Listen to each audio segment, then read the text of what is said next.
A principios de año, un día descubrí que una nueva fiel, recién incorporada a la iglesia, ya se había perdido 2 reuniones. Así que le pregunté a la líder del grupo por qué, pero no me respondió. Como luego vi que la nueva fiel había empezado a venir a las reuniones otra vez, no le pregunté el motivo a la líder del grupo.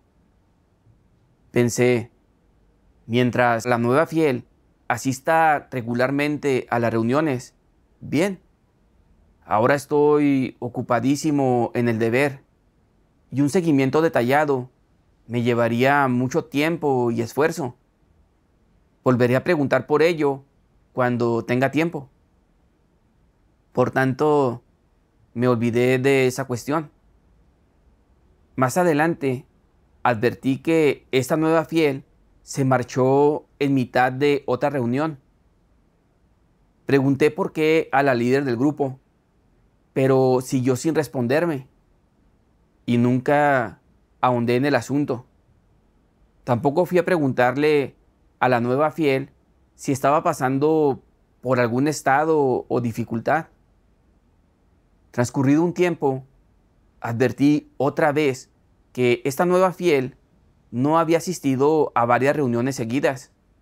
Fue entonces cuando empecé a preocuparme.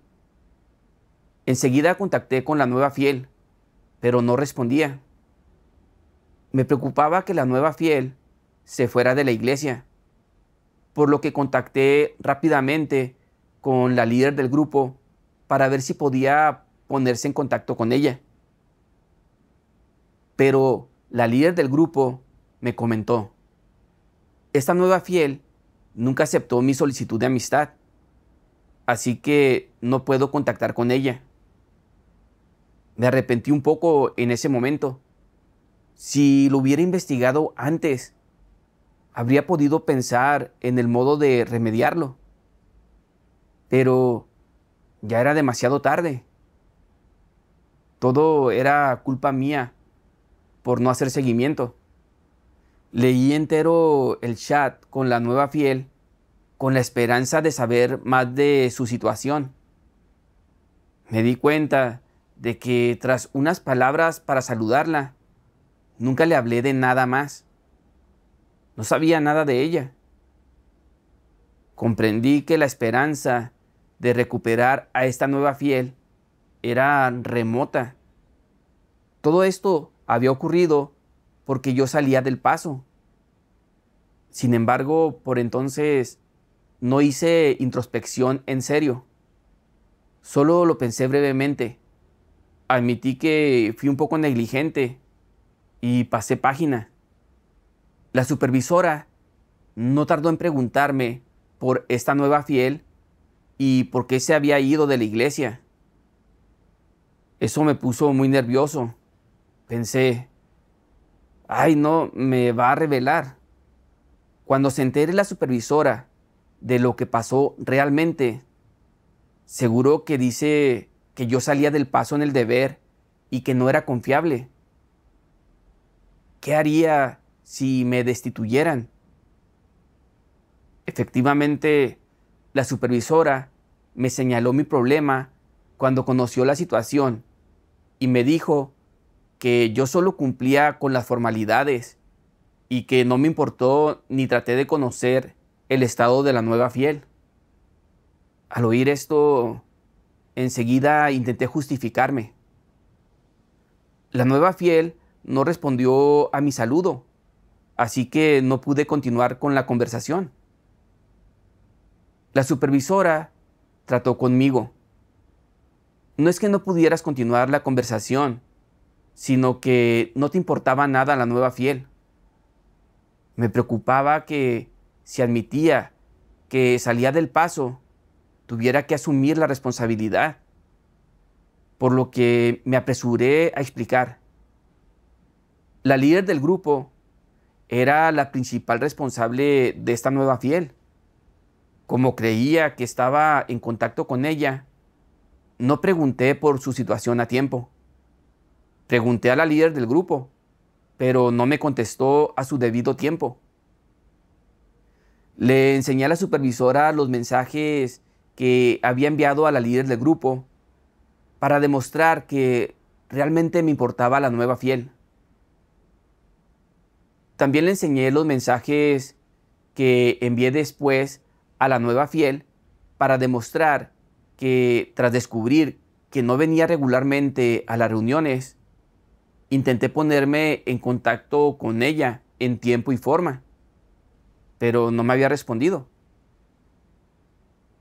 Incluso encontré un motivo para alegar que no pude contactar por teléfono con la nueva fiel porque el predicador del evangelio no había facilitado el teléfono de aquella.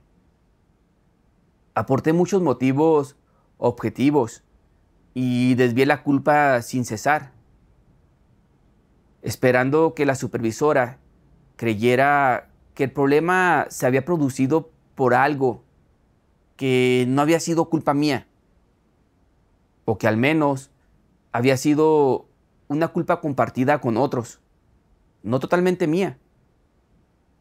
En vista de que no admitía mis problemas y eludía mi responsabilidad, la supervisora trató conmigo. Esta nueva fiel ha estado en varias reuniones, lo que evidencia que anhela la verdad, pero no le preguntaste a tiempo por su estado y sus dificultades. Y ahora eludes la responsabilidad diciendo que no pudiste contactar con ella porque no tenía su número. Esto es demasiado irracional. Me di cuenta de que la supervisora tenía claros mis problemas y yo no podía eludir la responsabilidad. Preocupado, reflexioné. ¿Qué opinará la supervisora de mí? ¿Dirá que no hago un trabajo práctico? ¿Me destituirán? Estaba muy ansioso y no podía calmarme. Más tarde, repasé mentalmente todo lo que había conducido a esto y comprendí que no era una persona honesta en esta cuestión y que no aceptaba la poda y el trato. Era obvio que no había cumplido bien con el deber, que había salido del paso, pero seguía haciendo trampas y poniendo excusas para justificarme. Llegué a intentar culpar al predicador del evangelio por no facilitar el teléfono. Me negaba a admitir que había salido del paso en el deber y no hacía introspección. Me incomodaba recordar mi conducta. Aunque comía y bebía de la palabra de Dios a diario, cuando me sobrevino una situación de verdad y cuando me podaron y trataron, continué viviendo de acuerdo con mis actitudes corruptas y no acepté la verdad. Mi corrupción me parecía muy profunda y pensaba que me resultaría difícil cambiar. Así que me sentía algo negativo. Luego leí un pasaje de las palabras de Dios. Buscar la verdad es voluntario. Si amas la verdad, obra el Espíritu Santo. Cuando en tu corazón ames la verdad, cuando al enfrentar cualquier tipo de persecución o tribulación, ores a Dios y te ampares en Él, a la vez que hagas introspección e intentes conocerte, cuando al detectar un problema busques activamente la verdad para resolverlo, entonces serás capaz de mantenerte firme en el testimonio. Todas estas manifestaciones son producto natural de que la gente ame la verdad y todas se producen voluntariamente, de buena gana y sin coacción, y por lo tanto son también totalmente incondicionales. Si puedes seguir a Dios de esta manera, al final lo que ganas es la verdad, y en lo que entras es en la realidad de la verdad. Sean cuales sean tus razones, No importa si son adecuadas o si son viables a la luz del día. En síntesis, no importa qué razones aduzcas, ni qué excusas encuentres, e independientemente de si en tu fe en Dios cumples con un deber o si sigues a Dios, de todos modos tu final, en definitiva, se determinará en función de si has alcanzado la verdad. Si no lo has hecho, ninguna de las razones o excusas que aduzcas tendrán sustento. A Dios no le importan tus razones. Intenta razonar como quieras. Complícate como quieras. ¿Acaso le importa a Dios? ¿Conversaría Dios contigo? ¿Discutiría y debatiría Él contigo? ¿Consultaría contigo? ¿Qué respuesta hay para eso? No, no lo haría en absoluto. Tus razones no son válidas. Por muy sólidas que sean, la gente no debe malinterpretar la voluntad de Dios. Al pensar que pueden ofrecer todo tipo de razones y excusas para no buscar la verdad.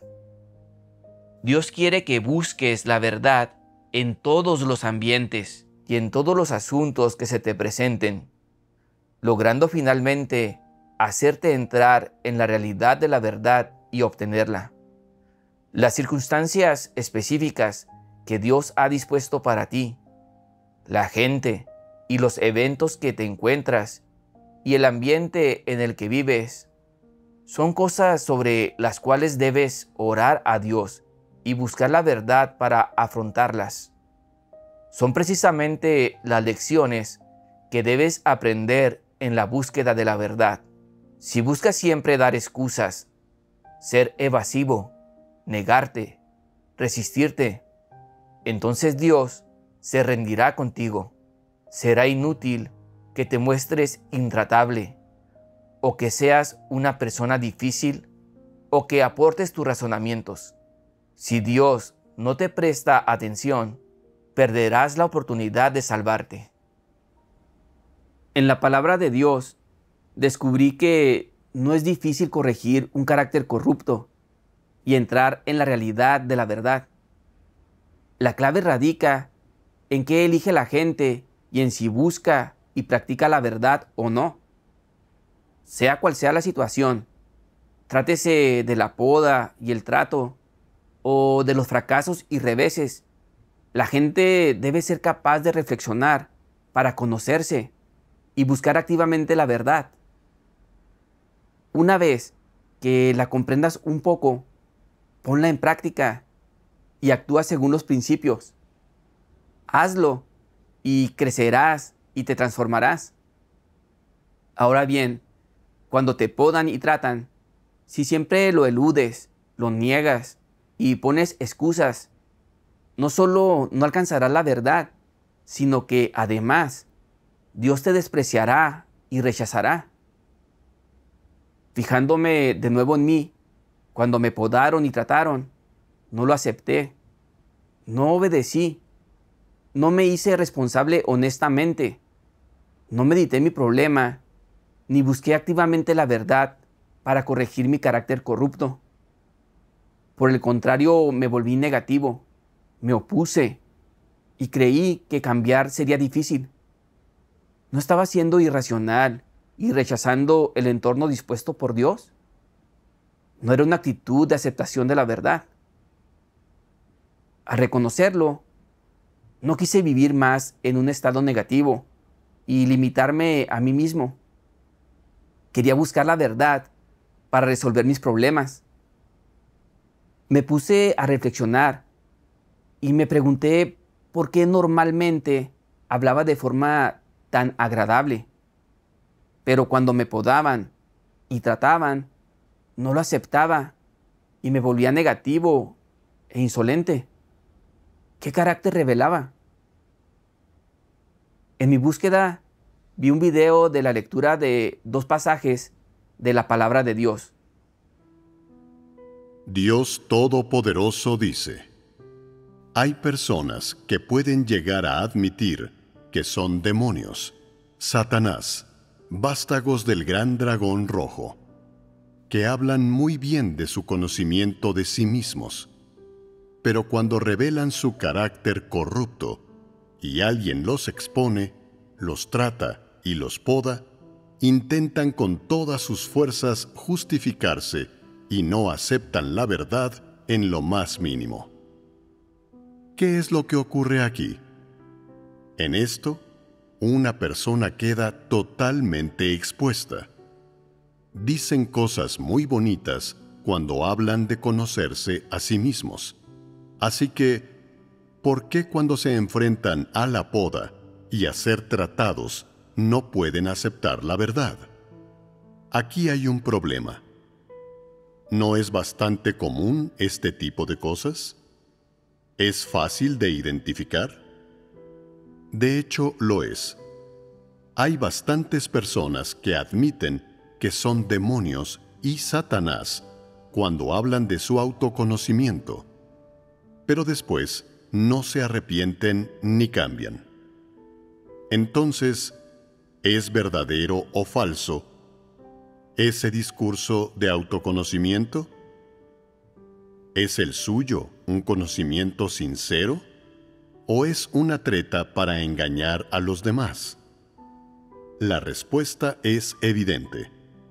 Por lo tanto, para saber si una persona se conoce a sí misma con sinceridad, no hay que limitarse a escuchar lo que dice sobre ese conocimiento, sino que hay que fijarse en su actitud y en si puede aceptar la verdad cuando se enfrenta a la poda y a ser tratada. Eso es lo más importante. Quien no acepta ser tratado y podado posee una esencia de no aceptar la verdad, de negarse a aceptarla. Su carácter es el de estar harto de la verdad. Esto está fuera de toda duda. Algunas personas, por mucha corrupción que hayan revelado, no permiten que otros traten con ellas. Nadie puede podarles ni tratar con ellos. Les parece bien hablar de su propio autoconocimiento y dirán cualquier cosa. Pero si otra persona los expone o los critica o los trata, aunque sea de forma objetiva o factual, no lo aceptan. Cualquiera que sea el aspecto de su carácter corrupto que se revele, son extremadamente antagonistas e insisten en dar justificaciones engañosas de sí mismos, sin ni siquiera un poco de verdadera sumisión. Si tales personas no buscan la verdad, estarán en problemas. Las maneras principales en que se manifiesta el hartazgo de la verdad no son sólo los sentimientos de aversión a la verdad cuando uno la oye. También incluyen la falta de voluntad para ponerla en práctica. Cuando llega el momento de poner en práctica la verdad, una persona así se retrae y la verdad no tiene nada que ver con ella. Cuando algunas personas comunican durante las reuniones, parecen muy animadas. Les gusta repetir palabras de doctrina y hacer declaraciones altisonantes para engañar a los demás y ganárselos. Eso les hace quedar bien y sentirse bien. Por eso no paran de hablar. Y luego están los que se pasan ocupados todo el día con asuntos de fe, leyendo las palabras de Dios, orando, escuchando himnos, tomando notas, como si no pudieran estar separados de Dios ni siquiera por un momento. Desde el amanecer hasta la madrugada, están ocupados cumpliendo con sus deberes. Entonces, ¿aman realmente la verdad estas personas? ¿No tienen un carácter de hartazgo hacia ella? ¿cuándo puede uno ver su verdadero estado? Cuando llega el momento de practicar la verdad, se apartan de ella, y cuando se enfrentan a ser tratados y podados, no están dispuestos a aceptarlo. ¿No será porque no entienden lo que oyen? ¿O porque no entienden la verdad que no están dispuestos a aceptarla? Ni lo uno ni lo otro. Se rigen por su naturaleza, y el problema es de carácter. En sus corazones, saben muy bien que las palabras de Dios son la verdad y son cosas positivas, que la práctica de la verdad puede provocar un cambio en el carácter de la persona y llevarla a satisfacer la voluntad de Dios, pero simplemente no las aceptan ni las practican. Eso es estar harto de la verdad. En la palabra de Dios descubrí que la gente tiene un carácter de estar harta de la verdad, en cuyo caso manifiesta una negativa a aceptarla, a ser podada y tratada y a practicar la verdad. Hice introspección y me di cuenta de que, aunque comía y bebía de las palabras de Dios y cumplía con el deber cada día, y aunque en las reuniones podía admitir que tenía actitudes corruptas según la palabra de Dios, pertenecía a Satanás, era hijo del gran dragón rojo y demás.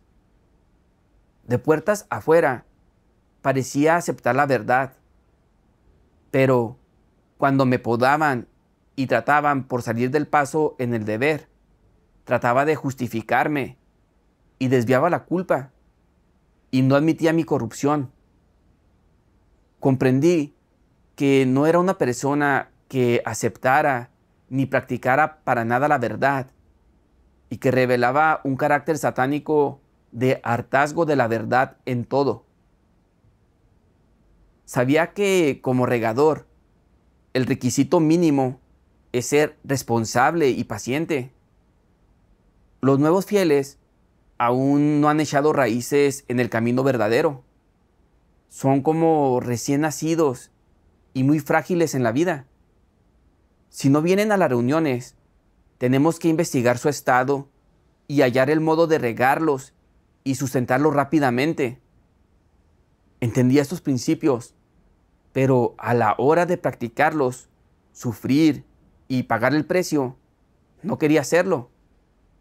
Tenía clara la verdad, pero no la practicaba. Con la excepción de las pocas veces que saludé a aquella nueva fiel, no le brindé riego ni sustento. Cuando me enteré de que no asistía a las reuniones con regularidad, no sentí ansiedad. No pensé en cómo podía contactar pronto con ella, ni llegué a comprender sus problemas y dificultades. Como fui negligente e irresponsable, se fue de la iglesia. Ni siquiera entonces hice introspección. Cuando la supervisora me señaló mis problemas, procuré por todos los medios poner excusas sobre por qué había salido del paso, con la esperanza de responsabilizar a la líder del grupo y al predicador del evangelio. ¿Esa era una actitud de aceptación y obediencia a la verdad? Lo único que revelé fue un carácter de estar harto de la verdad. Vi un video de la lectura de un pasaje de la palabra de Dios. Dios Todopoderoso dice: independientemente de las circunstancias que causan que alguien sea tratado o podado, ¿qué actitud es fundamental tener al respecto? En primer lugar, debes aceptarlo. No importa quién te trate, por qué razón, si es duro o cuál es el tono y la formulación, debes aceptarlo. Luego, debes reconocer que has hecho mal. ¿Qué carácter corrupto has expuesto? y si has actuado de acuerdo con los principios de la verdad. Cuando se te poda y trata, antes que nada, esta es la actitud que debes tener. ¿Y poseen los anticristos tal actitud? No. De principio a fin, la actitud que irradian es de resistencia y aversión. Con una actitud así, ¿pueden acallarse ante Dios y aceptar con modestia la poda y el trato? No es posible. Entonces, ¿qué harán? En primer lugar, discutirán enérgicamente y ofrecerán justificaciones, defendiendo y argumentando contra los errores que han cometido y el carácter corrupto que han revelado, con la esperanza de ganarse la comprensión y el perdón de la gente, para no tener que asumir ninguna responsabilidad ni aceptar las palabras que los tratan y los podan. ¿Cuál es la actitud que demuestran cuando se enfrentan a ser tratados y podados? No he pecado. No he hecho nada malo. Si cometí un error, existió una razón para ello. Si cometí un error, no lo hice a propósito. No debería tener que asumir la responsabilidad por ello. ¿Quién no comete errores? Se aferran a estas afirmaciones y frases, se agarran fuertemente a ellas y no las sueltan, pero no buscan la verdad ni reconocen el error que cometieron o el carácter corrupto que revelaron, y por supuesto, no admiten cuáles fueron su intención y su objetivo al hacer el mal. No importa que los hechos saquen a la luz su carácter corrupto, no lo reconocen ni lo aceptan, sino que siguen con su desafío y resistencia. Digan lo que digan los demás, no lo aceptan ni lo reconocen, sino que piensan: veamos quién puede hablar más que el otro. Veamos quién discute mejor. Este es el tipo de actitud con la que los anticristos consideran ser tratados y podados. Con lo revelado en la palabra de Dios, entendí que cuando se poda y se trata con la gente normal, ésta es capaz de recibirlo de parte de Dios, de aceptarlo y obedecerlo, de hacer introspección y de lograr arrepentirse y transformarse de verdad.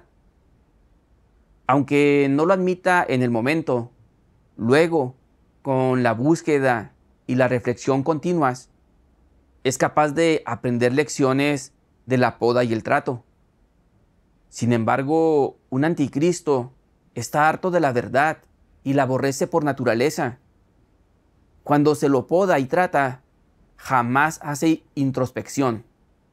Solamente exhibe una actitud de resistencia, rechazo y odio. Al reflexionar sobre mi conducta, era evidente que había salido del paso y no había hecho seguimiento de la nueva fiel a tiempo, por lo que se marchó de la iglesia. Esto ya fue una transgresión. Cualquiera con conciencia y razón se sentiría desdichado y culpable. Reflexionaría sobre sus problemas y no diría más sobre el asunto. Pero yo no solo no me sentía en deuda, sino que tampoco admitía mis problemas. Ante una realidad tan obvia, todavía traté de eludir adrede la responsabilidad, alegando al principio que la nueva fiel no me respondía. Luego, que la líder del grupo era irresponsable. Y finalmente, culpando al predicador del evangelio, con la esperanza de zafarme de toda responsabilidad y conseguir la comprensión de la supervisora. Frente a lo que revelaba Dios, y a la poda y el trato, no hacía introspección en absoluto. En cambio, me resistía, me oponía y buscaba excusas varias para justificarme y defenderme, porque no quería responsabilizarme. ¿En qué sentido tenía yo algo de humanidad o de razonamiento? Supe que lo que revelaba eran unas actitudes de obstinación y hartazgo de la verdad. No tenía temor de Dios. Vi que tras tantos años de fe en Dios, mi carácter no se había transformado para nada y me sentí triste. Después, vi un video de lectura de un pasaje de la palabra de Dios que me dio mayor conocimiento de mi problema de no aceptar ser tratado y podado. Dios Todopoderoso dice: la actitud arquetípica de los anticristos hacia el trato y la poda consiste en negarse vehementemente a aceptarlos o admitirlos. Por más maldad que cometan, o por mucho daño que causen a la obra de la casa de Dios y la entrada en la vida del pueblo escogido de Dios, no sienten el menor remordimiento ni que deban algo. Desde este punto de vista, ¿tienen humanidad los anticristos? De ninguna manera. Causan toda clase de daño al pueblo escogido de Dios y perjudican la obra de la Iglesia. Esto es sumamente evidente para el pueblo escogido de Dios, y éste puede ver la sucesión de actos malvados de los anticristos. Y sin embargo, los anticristos no aceptan ni reconocen este hecho. Con obstinación, se niegan a reconocer que están equivocados o que son responsables. ¿Acaso no es esto un indicio de que están hartos de la verdad? Este es el extremo hasta el cual los anticristos están hartos de la verdad. Por mucha maldad que cometan, se niegan a admitirlo y permanecen inflexibles hasta el final. Esto demuestra que ellos jamás toman en serio la obra de la casa de Dios ni aceptan la verdad. No han venido por creer en Dios. Son esbirros de Satanás que vinieron a perturbar e interrumpir la obra de la casa de Dios. Solo hay reputación y estatus en el corazón de los anticristos. Creen que si llegaran a reconocer su error, tendrían que asumir la responsabilidad, y entonces su estatus y reputación se verían gravemente comprometidos. Como consecuencia, se resisten con la actitud de negar a muerte. Por muchas revelaciones o análisis que haga la gente, hacen todo lo posible por negarlo. En resumidas cuentas, sea su negación intencional o no, esto expone, por un lado, la naturaleza y esencia de hartazgo y odio hacia la verdad de los anticristos. Por el otro, muestra lo mucho que valoran los anticristos su propio estatus, su reputación y sus intereses. ¿Cuál es, entre tanto, su actitud hacia la obra y los intereses de la Iglesia? Es una actitud de desprecio y negación de la responsabilidad. Carecen de toda conciencia y razón. ¿Acaso que los anticristos eludan su responsabilidad no demuestra estos problemas? Por una parte, eludir la responsabilidad prueba su esencia y naturaleza de estar hartos de la verdad y detestarla, mientras que por otra, muestra su falta de conciencia, razón y humanidad. Por mucho que se perjudique la entrada a la vida de los hermanos y las hermanas por su interferencia y actos malvados, no se lo recriminan a sí mismos y nunca se inquietarían por ello. ¿Qué clase de criaturas son estas? Incluso admitir su parte de culpa en el error contaría como tener un poco de conciencia y sentido. Pero los anticristos ni siquiera tienen ese pequeño grado de humanidad. Entonces, ¿qué os parece a vosotros que son? La esencia de los anticristos es el diablo. Por mucho daño que hagan a los intereses de la casa de Dios, no se dan cuenta. No se inquietan ni remotamente por dentro, por eso ni se hacen reproches, y ni mucho menos se sienten en deuda. Esto no es para nada lo que se debería atisbar en la gente normal. Esto es el diablo, y éste carece de toda conciencia y sentido. En la palabra de Dios, descubrí que los anticristos no aceptan el trato y la poda por su naturaleza de hartazgo y aborrecimiento de la verdad, y también porque valoran especialmente sus propios intereses. Una vez que algo afecta y perjudica su reputación y estatus, hacen todo lo posible por justificarse y buscan motivos para desviar la responsabilidad. Ni siquiera cuando sus actos perjudican los intereses de la casa de Dios o la vida espiritual de los hermanos y hermanas, sienten ellos vergüenza o remordimiento.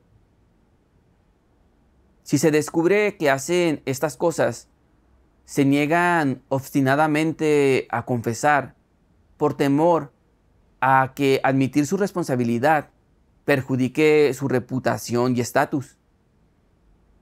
Vi que los anticristos son especialmente egoístas y despreciables, carentes de humanidad y básicamente unos diablos.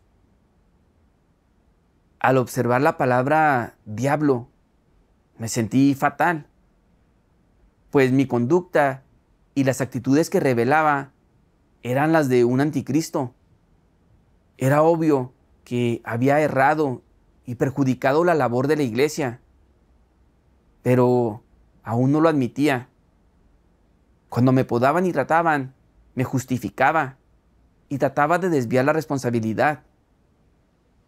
Pensé en lo difícil que es para cada nuevo fiel aceptar el Evangelio. Lo aceptan porque Dios dispone un entorno adecuado y les da esclarecimiento y guía. Y por el tiempo y esfuerzo invertidos por los hermanos y hermanas. Dios es especialmente responsable de todos. De 100 ovejas, si pierde una sola, deja las 99 restantes para buscar la oveja perdida y valora profundamente la vida de toda persona. Sin embargo, cuando yo fui responsable del riego de nuevos fieles, lo abordé de forma negligente. Y al ver que la nueva fiel no asistía a las reuniones, no me preocupé ni me importó. A veces cumplía con la formalidad de preguntar. Y al hacer el seguimiento del trabajo de la líder del grupo, salía del paso y era irresponsable. Cuando no me respondió en varias ocasiones, no le pregunté encarecidamente por qué, ni investigué si tenía problemas o dificultades. Traté a la nueva fiel con una actitud negligente e irresponsable y no me tomé para nada en serio su vida. Pero ni siquiera entonces sentí remordimiento o culpa, ni intenté remediar el asunto. Cuando la supervisora señaló que salía del paso y era un irresponsable, me empleé a fondo en discutir y justificarme, y busqué motivos para eludir la responsabilidad porque me daba miedo asumirla. Si admitía mis problemas, darle una mala impresión a la supervisora y ser destituido. Desde un principio, jamás tuve en cuenta el trabajo de la iglesia, ni si yo perjudicaría la vida de la nueva fiel. Solamente tenía en cuenta si se verían perjudicados mis intereses y si podría conservar mi imagen y estatus.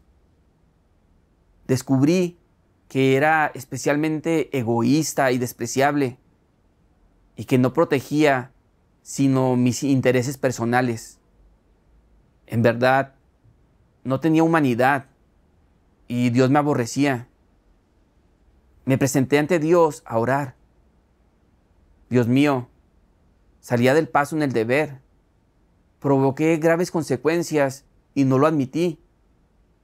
No pensaba en la vida de la nueva fiel, sino en mi reputación y estatus.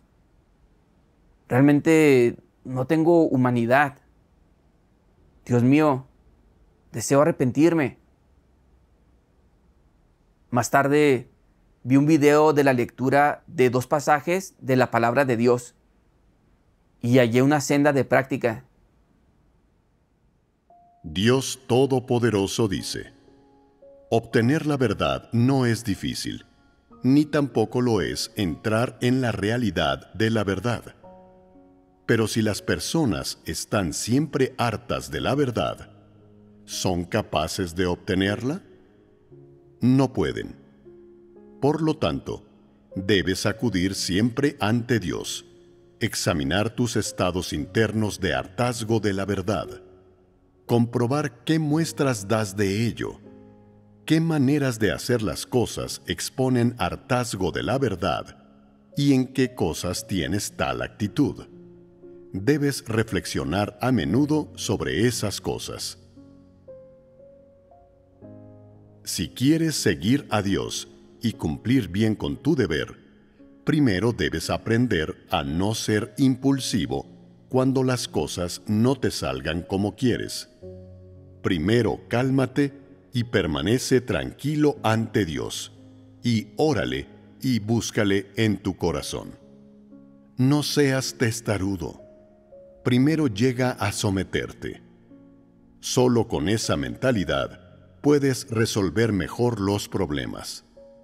Si puedes perseverar en la vida ante Dios, y te ocurra lo que te ocurra, eres capaz de orarle y buscarle, y enfrentarte a tal cosa con una mentalidad de sumisión, entonces, no importa cuántas expresiones haya de tu carácter corrupto, ni importan tus transgresiones pasadas.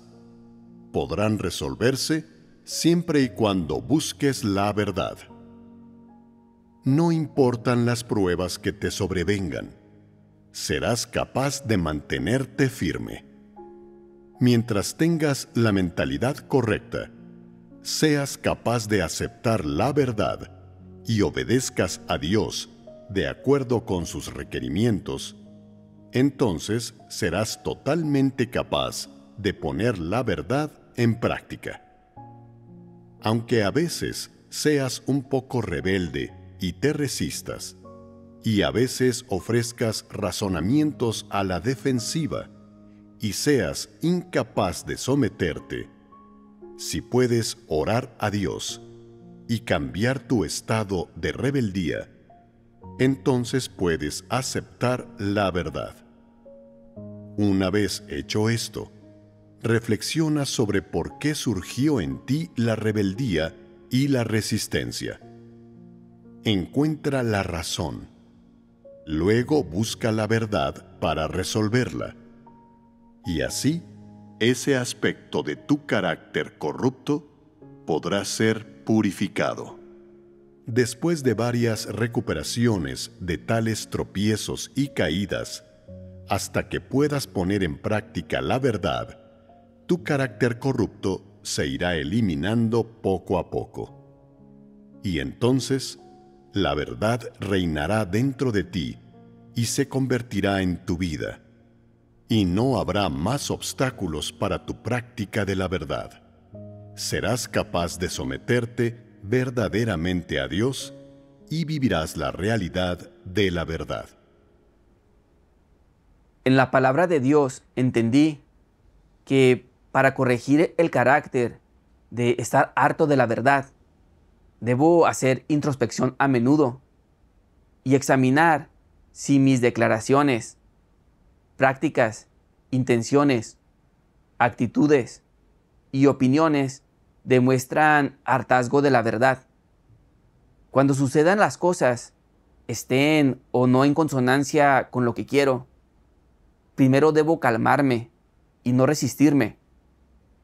Si no puedo admitir lo que digan otros y deseo buscar motivos para justificarme, es preciso que me presente ante Dios, ore y busque la verdad más. Me fije en lo que afirman las palabras de Dios y haga introspección con ellas.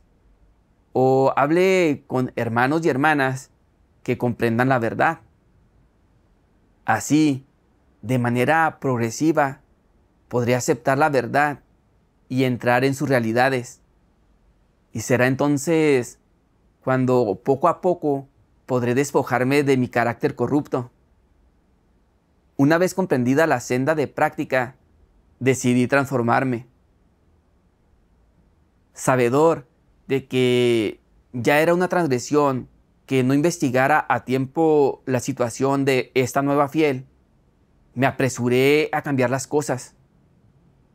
Comprobé si me había quedado por conocer la situación de algún nuevo fiel del que fuera responsable. Charlando con una nueva fiel, descubrí que ella no comprendía muy bien la verdad del regreso del Señor y las 3 etapas de la obra de Dios. Pregunté a mi líder si debería hablar con ella el predicador del Evangelio, pero me dijo que lo hiciera yo. Aunque sabía que era responsabilidad mía resolver pronto los problemas de los nuevos fieles, aún era muy reacio. Tuve ganas de discutir y no obedecer. Creía que esto había pasado porque el predicador del Evangelio no había hablado claro. Entonces, ¿por qué era yo el responsable del seguimiento? Con tantos nuevos fieles, no tenía tiempo suficiente, por lo que debía ser el predicador del Evangelio quien hablara con ella. Luego entendí que mi estado no era correcto. De hecho, lo que dijo mi líder fue apropiado. Si su sugerencia era correcta, ¿por qué no la aceptaba? ¿Por qué seguía con tantas ganas de discutir? ¿Por qué no podía obedecer? Así pues, oré a Dios para pedirle que me guiara para someterme, no pensar en mis intereses carnales y ser responsable de la vida de la nueva fiel. Pensé que cada cual tiene una capacidad de recibir. Hay quienes oyen hablar a un predicador del Evangelio y lo entienden en el momento, pero después no están claros algunos aspectos.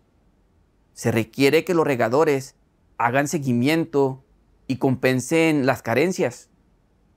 Esto es cooperar en armonía. Como regador, debo resolver los problemas cuando los descubra. No debo ser exigente, hacerlo fácil ni dejar los problemas difíciles para los demás.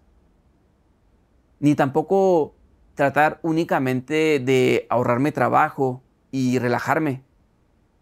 No debo empeñarme en unas condiciones ni poner excusas en el deber. Si se me asigna un nuevo fiel, soy responsable de regarlo debidamente, de asegurarme de que comprenda la verdad y de sentar las bases sobre el camino verdadero. Esta es la comisión de Dios, mi deber. Esto supone practicar sinceramente la verdad y una transformación real. Mi corazón se sintió brillar al pensarlo. Me apresuré a buscar a esta nueva fiel para hablarle de su problema. Conforme practicaba de este modo, no solo no notaba resistencia alguna, sino que era muy feliz. Comprendí que la práctica de la verdad no es un acto externo. Implica, en cambio, aceptar de corazón las palabras de Dios, practicar los principios de la verdad y utilizar la palabra de Dios y la verdad como criterios para contemplar a las personas y materias, actuar y comportarse. Así, nuestras intenciones y opiniones equivocadas, además de nuestras actitudes corruptas, se verán inconscientemente sustituidas por la palabra de Dios y la verdad. Posteriormente, cuanto más reflexionaba, más imprescindible me parecía ser revelados, podados y tratados. Dios nos advierte que no buscamos la verdad, principalmente porque tenemos unas actitudes de obstinación y hartazgo de la verdad. Sin embargo, yo antes no sabía que tenía esta clase de actitudes.